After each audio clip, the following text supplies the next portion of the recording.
technician, so i-update ko lang kayo dun sa ating i-convert na sa universal board. So ito yung unit na i-convert natin.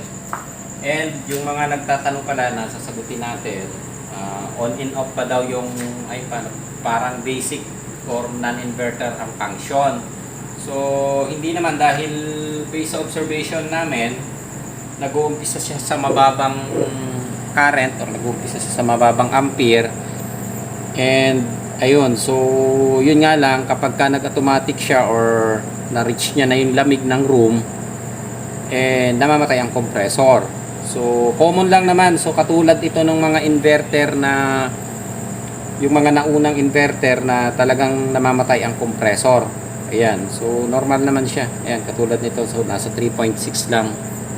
And hindi naman siya persado ang compressor, hindi naman ganun kaingay.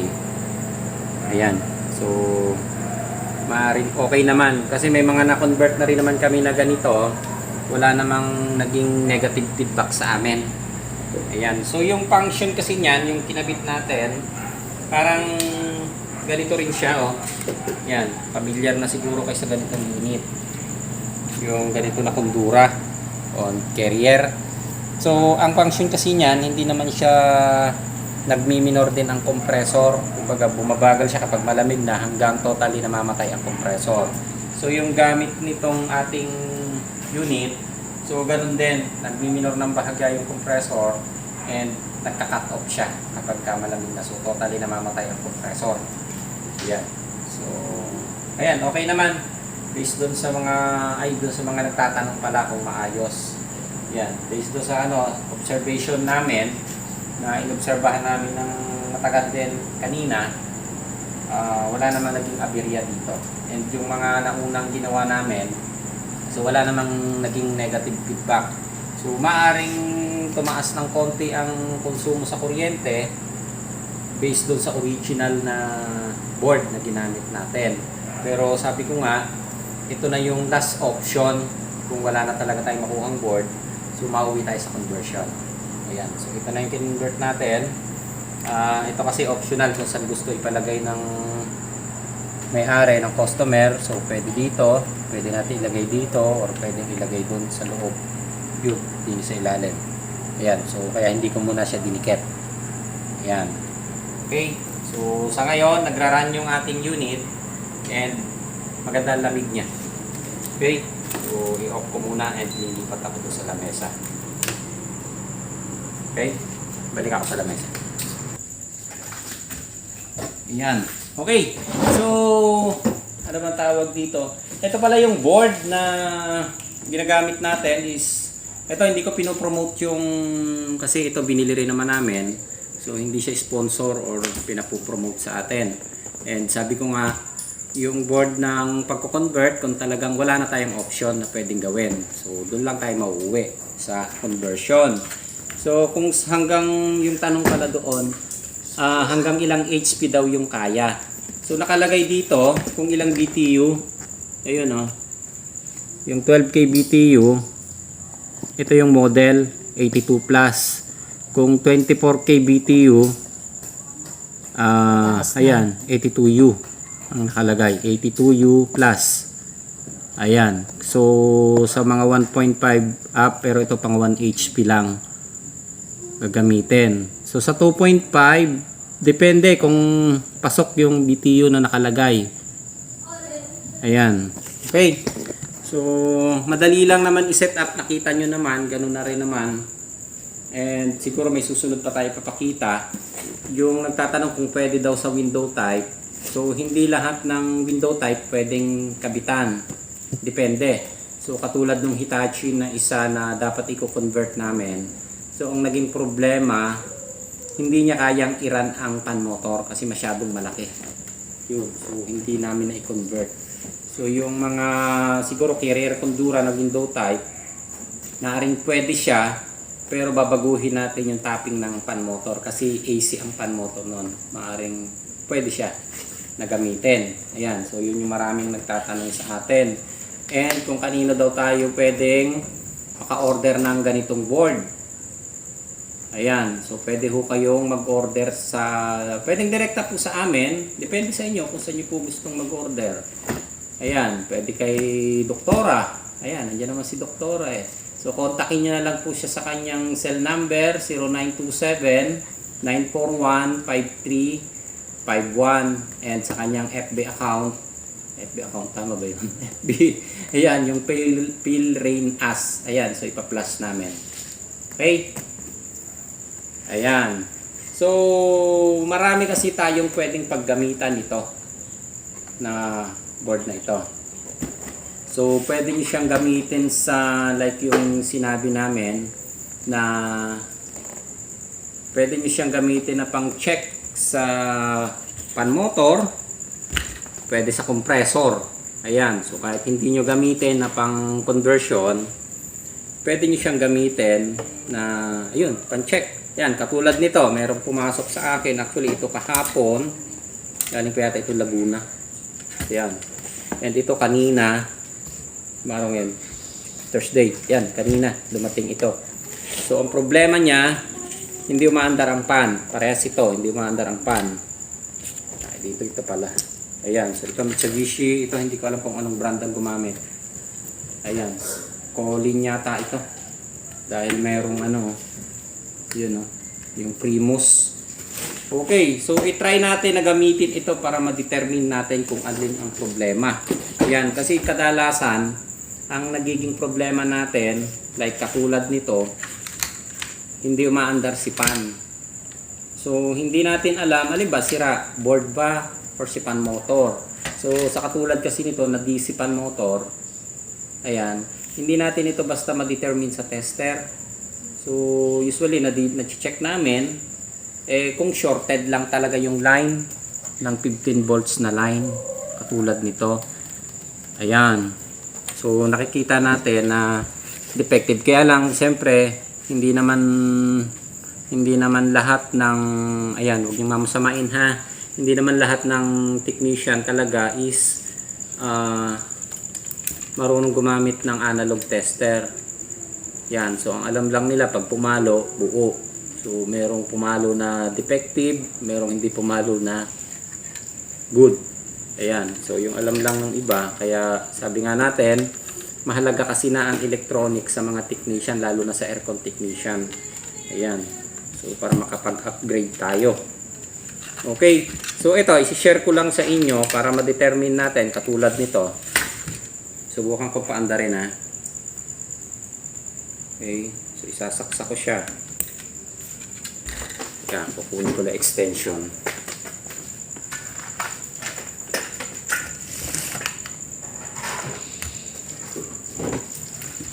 Ayan, so makikita nyo buhay na siya. Pero si pan motor hindi umiikot. Ayan, so ang tanong natin ngayon dito, alin ba ang sira? Si pan motor o si board? So, hindi natin siya makukonclude kaagad. So, maaaring magpalit tayo ng pan, pero good pala. O magpalit tayo ng board, si pan motor pala ang sira. So, magiging problema natin sa ganito, trial and error. So, itong isa naman, testing din natin. Okay, kukuha lang ko na extension ito ha.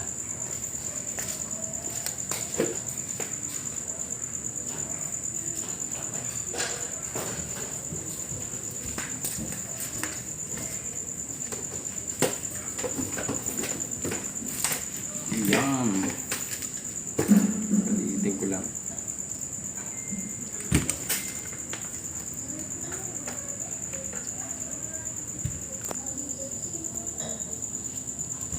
Positive. Yun.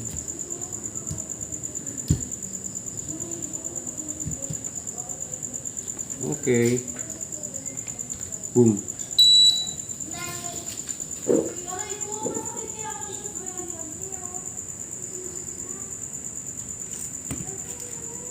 I-on natin. Ayan. So, naka-on siya. Ay, hindi ko pala kinabit eh. Sorry. Kakabit ko muna si pan. Packers pala to, Packers. Ayan. So, Packers. lagyan natin ng para makita nyo kung umaandar o hindi. Yan. Okay. Eto. So, dalawang unit to. Yung isa, hindi rin umandar si pan. Ito.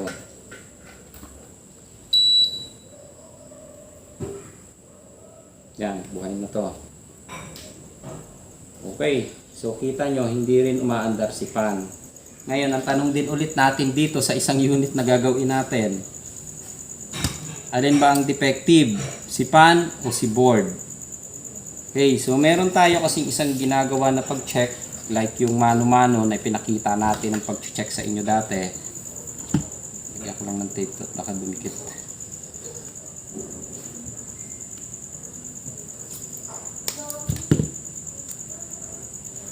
Yan. Okay, so gamit yung ating digital tester. So ito na lang gagamitin ko, hindi na si Flock.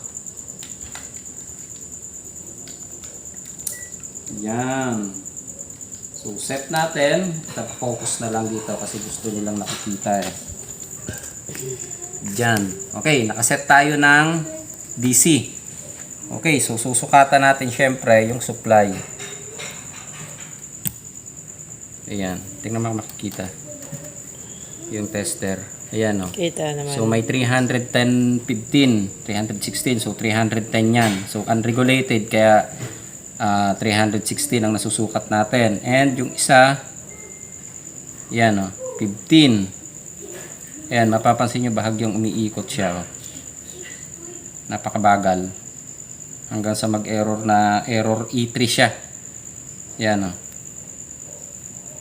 Oh, nag-switch siya. Dali. Ulitin natin. Yun, 15 volts. So, ito, maaaring good ang pan, pero hindi siya magtuloy-tuloy. I-off ko ulit, ha. Yun. Buhayin natin. May lamok. Ayan. So, ayaw na ulit umikot si pan. Umandar siya kanina. Ngayon, i-restart natin. Ayaw na ulit. Ayan o. Ayan. So, wala. Pero may nasuka tayong volts dito. Ngayon, ang tanong ulit natin nga, naiiwan. So, katulad nito, may na-determine tayo sa board na supply. Meron siyang 310. Meron din tayong BCC na 15 volts. So, ang hindi na lang natin ma-check dito, yung feedback galing sa system. And yung starting ng voltage niya, ay starting ng pan na 0 to 6.5 ang nasusukat natin na volts dyan. So, doon sa pangalawang terminal. Ayan. So, kung sa amin kasi, medyo sanay na kami sa board. So, madali namin ma-determine. Alam na namin kung saan ang galing ang sira. Kaya lang doon siyempre, doon sa sabihin na natin, medyo baguhan pagdating sa ganito, hindi natin ngayon alam. Maaaring magpalit kayo ng pan o maaaring magpalit kayo ng board. Ayan. So dito sa isang trouble, like ito, Mitsubishi, ganun din ang gagawin nyo. Maaaring magpalit kayo ng pan o magpalit kayo ng board. So hindi, kumbaga, ang findings natin is 50-50 ang mangyayari. Ayan. So ito yung ginagano ko sa inyo, yung advantage lang ng meron ka nito na pang-check. Ika, si-set. Ito, nakaset na pala to. Yan, kahit ito lang, kung ang compressor naman ang i-check natin at saka ang outdoor fan, so pwede rin ito. Yan, kung pan-check lang ng fan, pwede. Kung pan-check ng compressor, pwede. Ayan, so ipang-testing natin ngayon. Okay, so unahin na natin ito. Hindi ko alam kung anong exact. Ayan o, sakto na yan sa socket o. Isasakit na lang natin. And kunin ko itong isang.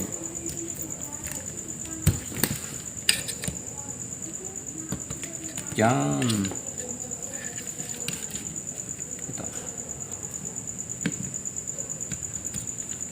Okay, so i-on ko siya.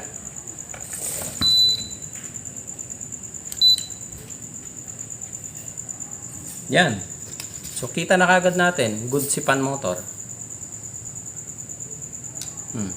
So dito pa lang, may conclusion na tayo. Good si pan motor. So 99% sure tayo good si pan motor. defective si Board. ayan, si indoor board. Okay, so patayin ulit natin. Ngayon, eto yung isa. Alin ang problema? Ganun din sa question natin. Yung indoor board ba or si fan motor? Ayan, so meron kasi tayo ng isang natawag dito, yung direct to the point na pag-check na kaagad. So titingnan nyo ito kung matigas umikot. So kapag matigas umikot, yung katulad nung sinasabi natin doon sa mga naging problema natin noon o yung mga ibang technician dati na naging problema, kapag matigas, huwag ikakabit dahil may puputok. Parang pangit pakinggan. Kapag matigas umikot ang pan, huwag nyo nang ipilit ikabit sa board. Kasi may posibilidad sirain ang board nyo. Pangit yung term Kala ko. ko mabubuo eh. Patay tayo dyan. Baka masensored tayo. Okay, so pag matigas sumikot, huwag nyo na ipipilit na ikabit. So, matic defective ang pan. Hindi ito katulad ng AC pan. Kapag matigas umikot, ibig sabihin, maaring madumi or sira yung bearing. So, sa ganito, kapag tumigas umikot, maaring sira ang, may IC sa loob ito eh. So, maaring sira. So, yung magnetic niya, dumidikit na. Kaya matigas umikot, hindi sa bearing, ha? Yan, bihira. Masira ang bearing nito. Ba't patawa ka, doktora? Okay. So, sa katulad na sitwasyon.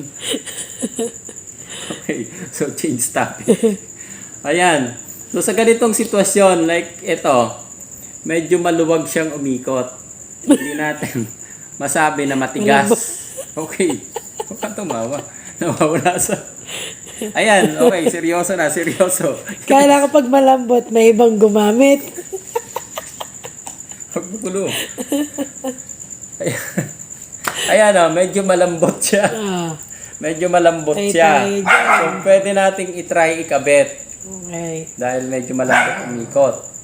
Pero siguro sa haba ng experience natin, Tsaka yung pagkabit ha. okay, Pag sa basta-basta. haba ng experience natin, yung pagkapapa lang, dapat marunong tayo sumalat. Ay, oo. So, sa pagsalat pa lang, dapat Magaling ka dyan. Kung magulo. Yan. Pati yung aso. Ayan, close ko itong pinto. Ayan. So, seryoso. Hindi tayo mauunawa naman ito. Ayan. So, kapag matigas umikot, sabi ko nga, huwag nyo nang ipipilit ikabit dahil may puputok or maaaring pumutok yung board nyo or masira. I mean, pumutok yung supply kasi direct sa supply yan eh. Ayan. So, and isa Bagets pa, na. dapat marunong tayong sumalat. Tansyahin nyo na lang. Kasi tansyado yun na naman eh. Pag medyo Tansya yan. maluwag, umikot. So, ibig sabihin, pwede nyo pa ikabit para ma-check nyo. Ayan. Tulad nitong isa, ayan. Oh. Medyo maluwag siya. Okay. So, ito, medyo maluwag, pero hindi natin din ma-sure, masigurado. Hindi pa rin tayo sigurado kung defective or nandito yung defect. Kasi kung susukatan mo na supply, katulad ng pinakita ko kanina, may nakukuha naman tayong supply. And sa tester, kung titesterin mo, ganun din, makukuha mo yung resistance na hinahanap natin. Ayan. So, syempre, etong ganito, so hindi sa ipinopromote ko itong board ha, para lang magamit ng mga technician pang-check. Okay? Ayan. Meron siyang terminal, katulad nito, maliit yung terminal, oh. Yan. So, meron siyang option dito sa kabila. Ito, oh. Yan. Medyo maliwanag ba ito? Yan, Ayan, are, maliit. Yan Are. ba? So, are, di ni may ipapasok. Ayun. Yan. Teka. At hindi ko makita. Ay, hindi na marunong magpasok.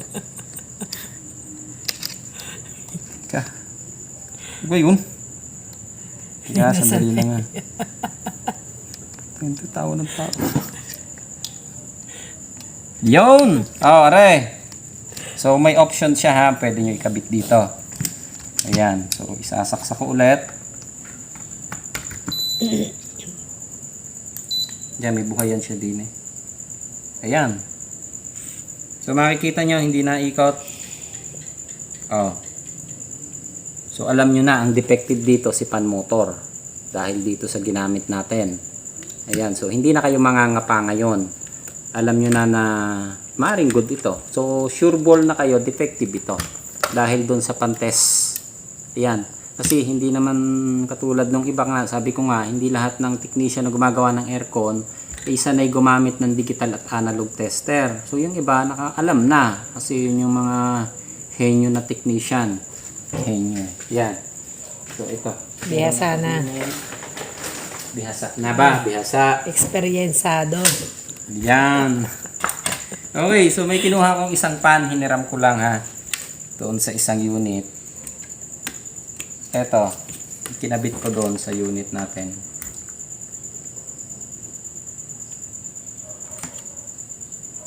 Tingnan natin. Yun o, umandar. Eto, teka, lalagyan ko ng... Saan yung tape ko? Ito na nga lang. Yan, para makita nyo lang na umikot. Yan.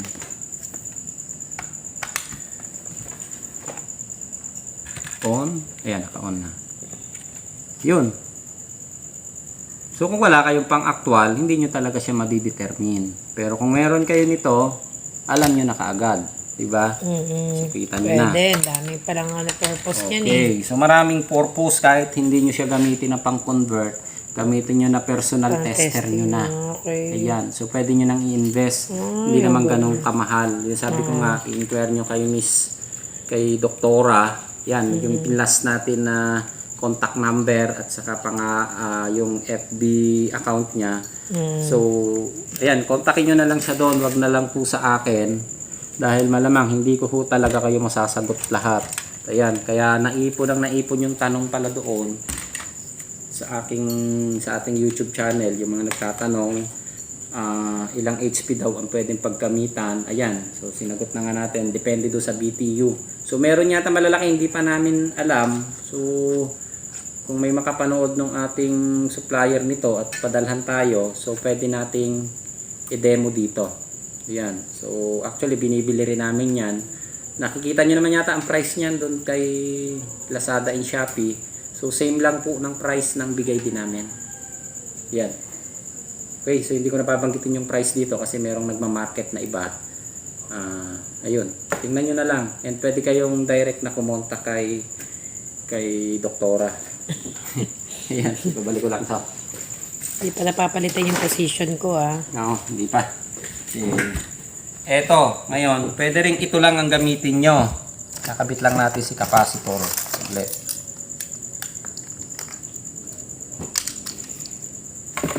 Patanggal to. Terminal. Ayan, so ikakabit ko lang ito. Positive. So doon sa pan-check ng compressor na ipakita na naman natin ito. Doon sa naunang sa part 2. So pero yung pan hindi ko ipinakita dito. So pwedeng ito rin ang gamitin niyo na pang-check ng pan. Okay, so susuplayan lang natin yung line, yung neutral niya. And yung may nakasulat na comp, ayun, so doon ang line. Direct na yan, direct supply na. Yan. So, ang problema lang nito, ang terminal niya is malaki. So, pwede siguro kayo, kung may mga pinagpalitan kayo na pan motor, na may maliit kayong socket, so, pwede nyong, malaking socket, pwedeng katulad niyan. Kaya lang, ang problema nyo, magkakating kayo. Dudugtong. So, meron naman to. Doon sa indoor, magkasama naman siya eh. Ayan. So, optional na siya. Ayan. So, katulad nitong ginawa ko, doon ko siya ikinabit. And, subukan natin buhayin.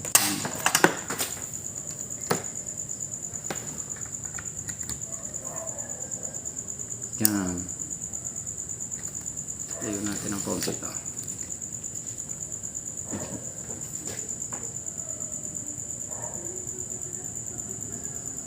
Antayin lang natin ha. Relax lang. Kung aandar. Yun. So good si pan motor. Okay.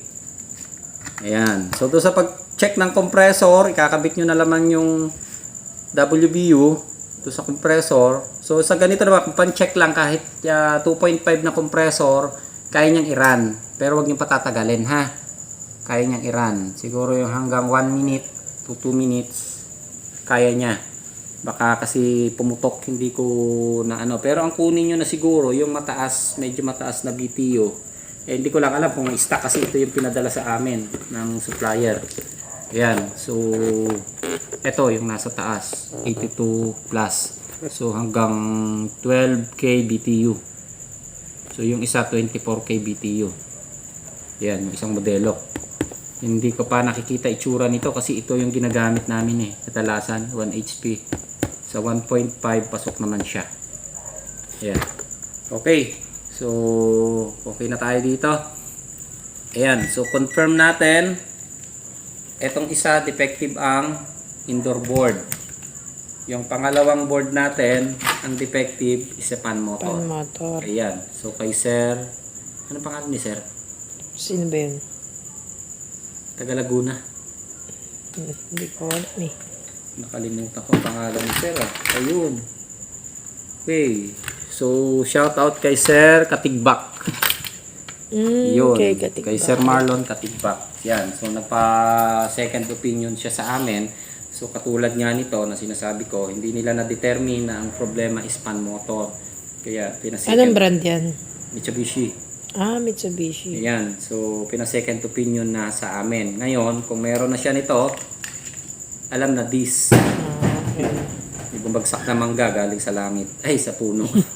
Ayan. So alam na natin ang sagot. Ayan, so direct to the point, madali na nating i-troubleshoot. So hindi tayo mangangapa na nagpalit si pan, hindi pa gumana, nagpalit si board, saka pa natin napagana. Multi-purpose pala yan eh, no? Dalawang kabit tayo. Ayan. Wala mo, nalaman mo yun? Actually, alam ko na dati eh. Eh, wala pa akong ganitong board. Di ba nag-order tayo, matagal na walang dumating. Ayan. So dito, pwede rin yung pinaka-out natin, pwede ang pang-check sa compressor para hindi tayo magpalit kaagad ng compressor. So pwede dito. And pwede rin ang pan na DC. Ayan. So sa AC naman, wala naman tayong gaanong problema kung AC motor. Dahil tatlo, supplyan lang natin. Lagyan natin ng capacitor. Direct ng 220 supply. So kita na natin kung tama ang speed. Ayan. So, okay na yata tayo dito. Ayan. Ulitin lang ulit natin. Ito yung defective. Kay Sir Genesis. Ayan.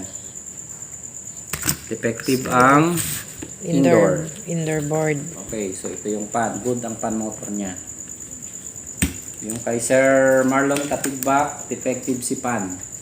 Ayan. Indoor pan. Indoor pan. Good ang board. Pero, siguro na pilit o na persa, medyo parang lobo na yung ano. Palitin na.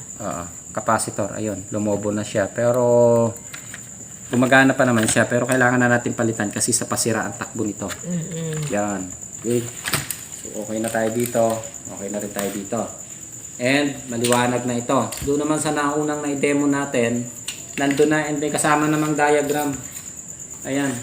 So syempre, kung tinignan natin ng diagram, basahin na lang natin and samahan natin ng medyo malawak na pangunawa. Pwede nyo naman pagpraktisan. Kala ko Chinese. Hindi naman. Pwede nyo naman pagpraktisan na paulit-ulitin. Total, sa inyo naman, kung bibili kayo, sarili nyo naman, kung masira or maano, at least, ang importante doon, natuto tayo, di ba? Kahit gumastos eh. Kung ako nga, marunong na eh. kahit alam ko na ito, pero nag-provide ako ng pang-personal na gamit namin. Ayan. Susunod din na ako doktora, technician na rin ha. Sige, ayan, bahala ka. Bahala ka, basta ako, okay na, tapos na tayo dito ha. So, maglalagay na lang siguro, ito na yung part 3 and magawa tayo ng part 4 doon sa ibang modelo naman siguro kung may magpapakonvert sa atin. Ayan, so nulit ko lang ulit yung mag-order ng board. PM na lang kayo kay Pale Rain As, yun yung FB account niya, and pwede kayong mag-text or tumawag sa 0927-941-5351. Okay? So, doon sa mga tumatawag ulit sa akin at nagme-message, nagpa-follow up, pasensya na po at talagang hindi ko po masagot lahat. Ayan.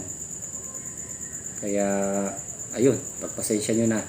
So, yung ibang tanong, sinasagot natin dito. Kung hindi ko man kayo nasagot doon sa comment section ng YouTube channel natin, So, sasagutin ka kayo dito doon sa susunod na video. Okay? So, nababasa ko naman siya pero minsan hindi ko na nasasagot sa, siyempre sa dami. Pag inisa-isa ko, naku, abutin ako na madaling araw. Kapala nga ng eyebag mo eh. Oo nga eh. So, alam niyo, ang totoo niya, nakakasagot ako. Alam niyo na yung oras nung minsan nakakasagot ako. Nandun ako sa CR, nakaupo. Sinasagot. Kaya ang tagal ko sa CR. Okay na. Okay so ulitin lang ulit natin. Sabi ko nga, kapag medyo matigas na ito, hindi yung usual na ikot. So makikita nyo naman yung pangkaraniwan na naiikot nyo based dun sa mga na-experience nyo. So salatin nyo na lang. Pag medyo matigas, huwag nyo nang ipilit, ikabit. Dahil sabi ko nga, may puputok. Puputok yung board nyo. Kaya seryoso ha. Walang tatawa. Puputok ang board nyo. Maaaring masira or dumami ang sira. Yan. So ayan, pero kung katulad kayo nito, dito kayo malilito, siyempre normal ang ikot, then ayaw umandar. Yan, so ang defective pala natin isipan. Ito naman, ulitin lang ulit natin, normal din ang ikot, and normal ang supply, pero pag kinabit natin sipan, hindi siya umiikot. So ang naging problema pala nito, para take note nyo na, so okay ang supply natin, nakatulad nito, di ba yung chinek natin na supply, ito yung 310 negative or yung ground natin, ito yung 15, maliwanag yan dyan.